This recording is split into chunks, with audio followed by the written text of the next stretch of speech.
Michelle here from the Athlete Center. Today I'm going to go over diaphragmatic breathing, or breathing with your diaphragm, which is your main breathing muscle. You have a lot of accessory breathers that are placed higher up in your thorax and actually are attached to your neck, and some to your upper spine, and then in between your ribs. We find that oftentimes the diaphragm is underutilized despite the fact that it's your main breathing muscle. And these accessory breathers, especially into the neck, are overutilized or overworked.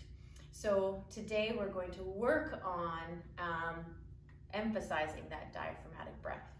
So the diaphragm is a dome-shaped muscle that is attached to your lower ribs and your spine, dividing your thorax from your abdomen.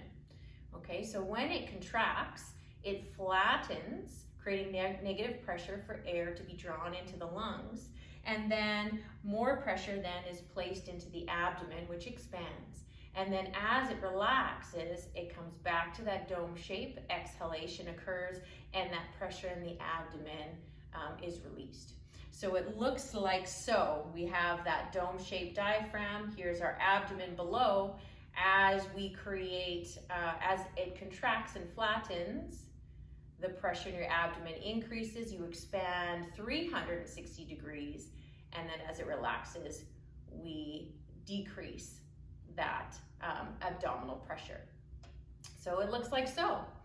So what we're going to focus on today is, or start now, is working on that that flattening of your diaphragm, utilizing its full range of motion. Now, because it is attached to the lower ribs, as it contracts and flattens, those ribs expand laterally. There's also a slight rotation associated with the movement as well, but we want to focus from our tactile senses that lateral expansion of these lower ribs. Because the upper ribs are attached to some quite strongly fixed structures, there should be very little movement up here, maybe a little bit of forward and back, but certainly we don't want our sternum or upper ribs moving towards our head. That means we're losing that diaphragmatic breath and maybe working a little hard on those accessory breathers. So our shoulders, our sternum will be relatively fixed. And then we're going to focus on that lateral expansion of the ribs. First thing though is we want to put ourselves in an optimal position to create that pressure and to allow for that full diaphragmatic contraction. So let's imagine our ribs being stacked over our pelvis. So you got your pelvic floor, your diaphragm, they're like two bowls stacked over top of each other. And what we want to do then, once we have that stack, is then think about drawing your breath in, placing your hands on your lateral lower ribs, and then pushing your hands out, but naturally so, and then relax. So feel that, imagine that dome flattening, pressing your ribs out into your hands, and then relax. So remaining stacked, expand, and relax. Bring attention now maybe to your belly and imagine that it's expanding on all three dimensions, not just forward and back, and relax. Now I'm going to invite you to lay down and place your feet up on a support, and we'll do the same thing with that gravitational force pressing down on our belly. It's a really nice feedback mechanism to feel that belly expansion. So let's head on down, place your legs up on your support, be it a chair or a bed, whatever you've got. If you can scooch your bum almost underneath so your knees are slightly over top of your hip creases, that works too. And then now we'll get ourselves in this nice stacked position. By having our feet up, it creates a great position for our pelvis to be stacked over our diaphragm. So we'll start with that long neck, and then a nice cue for your ribs if they tend to flare up when you lie down is think about a nice sigh and hold that there. We don't want to create flexion or drive our ribs down, locking everything down with tension. We want to create a nice easy alignment. So that sigh is a great one. Now, place your hands on your ribs and let's think about those ribs expanding laterally again.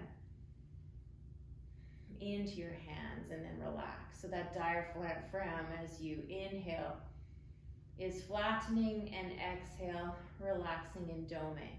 Try that again. Inhale, find an ease here, and exhale, relax. Now place your hands on your abdomen. What I encourage you to do is try and encircle your sides, your back, and feeling a little bit into the front so you get that feeling of 360-degree expansion, not just up and down belly breathing. We want that that pressure that we're creating when the diaphragm flattens to be uniform throughout our abdomen. So inhaling all 360 degrees. Exhale into full relaxation. Feel a softness there. Inhale, expand, exhale, relax, full softness. A soft muscle is soft. A non-tensed muscle is very soft. So if you're meeting tension, I want to encourage you to use this as a relaxation technique. Okay, so lateral rib expansion, you're stacked. Neck is long. Expanding those ribs laterally, your belly, your abdomen is expanding all three directions. And exhale. Now I encourage you to place your hands just inside your pelvic bone, so a little bit further down, and see if that breath is making it all the way down towards your pelvic floor. Throughout these breaths, again, making sure you're relaxing in between that exhale. Find spots that maybe you're not expanding into and cue yourself just with touch to breathe into your fingers. So again, what you're aiming for is this really uniform expansion of your entire abdomen. So again, just check in at different places as you expand and relax to see if you're filling. And also check in with your ribs as well to see if they're expanding nice and laterally. And you're not working too hard and you're creating tension up here. You want to feel grounded and relaxed. Maybe get that sigh going again, and then in and out. Okay. So I encourage you to utilize the diaphragmatic breath as maybe a mindfulness piece in your day. Find a time where you can just focus on the breath. Focus on those cues that I went over, maybe 10 breaths here and there throughout the day, or as a primer leading into some of other exercises. So yes, I hope you enjoyed trying to focus on diaphragmatic breathing, and if you have any questions, always reach out.